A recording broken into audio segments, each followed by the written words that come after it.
Bonjour à tous, alors aujourd'hui nous allons voir la représentation graphique des fonctions linéaires et des fonctions affines. Alors on va commencer par les fonctions linéaires. Donc j'ai choisi de représenter la fonction f de x égale 2x. Alors je vous rappelle, quand on veut représenter une fonction, on va prendre plusieurs points, c'est-à-dire l'image et l'antécédent, et on va les placer dans le graphique. Donc je vais choisir, comme antécédent, je vais choisir par exemple moins 3. Donc je vais faire moins 3 fois 2. Moins 3 fois 2, ça donne moins 6. Donc je vais placer le point, moins 3, moins 6. Voilà. Puis j'ai besoin d'un deuxième point. Donc par exemple, je vais prendre moins 2. Moins 2 fois 2, ça donne moins 4. Puis je vais encore prendre un autre point, moins 1. Moins 1 fois 2, ça donne moins 2. Ensuite, 0.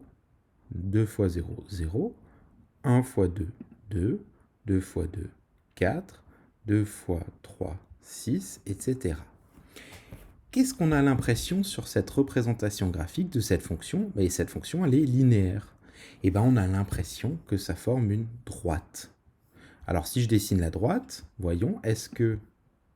Bah oui, on a l'impression que les points sont alignés.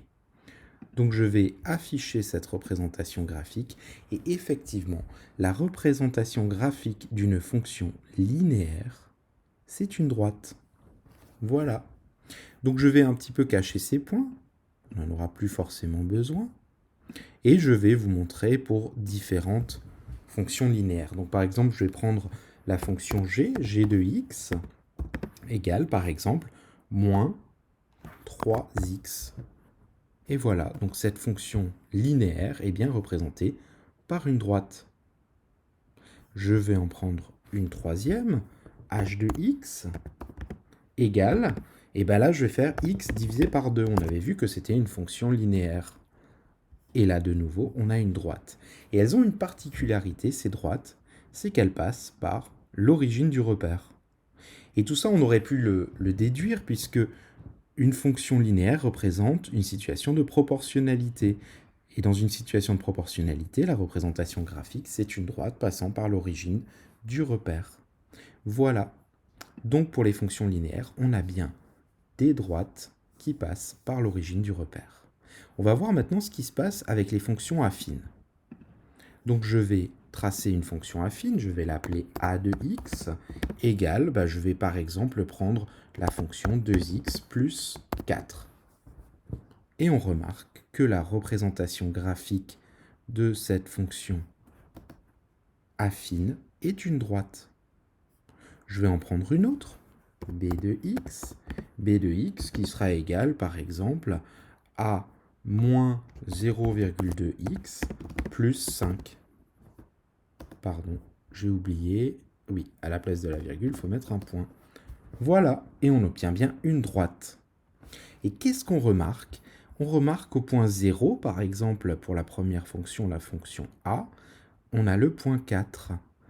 Forcément, puisque si on remplace le x par 0, on obtient plus 4. Et donc ce point-là, on l'appelle l'ordonnée à l'origine. Donc à l'origine, l'ordonnée, c'est 4. Pareil, pour la deuxième fonction, ici, qu'on ne voit pas très bien, ici, si je remplace par 0, on obtient bien plus 5 ici. C'est ce qu'on appelle l'ordonnée à l'origine. Alors je vais en prendre une dernière, c de x, qui sera égal à x moins 7. Voilà. Et on obtient donc cette représentation graphique, qui est bien une droite, et dont l'ordonnée à l'origine, c'est le moins 7. Voilà. Donc ce qu'il faut retenir, c'est que les fonctions linéaires, ce sont des droites qui passent par l'origine du repère, et les fonctions affines, elles sont représentées par des droites. On va juste voir une dernière chose. Je vais faire la fonction d de x, qui sera égale à 3. Et vous vous rappelez, ça s'appelle une fonction constante. Et voilà à quoi elle ressemble. Effectivement, c'est une droite. À chaque point, par exemple, 1, son image, c'est 3.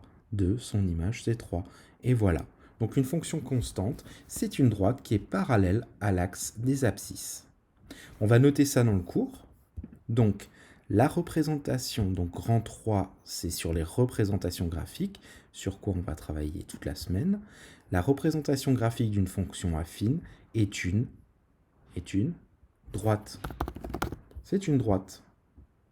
Dans le cas d'une fonction linéaire, cette droite passe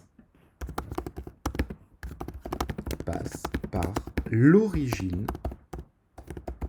du repère, c'est-à-dire le point 0, 0. Ok ?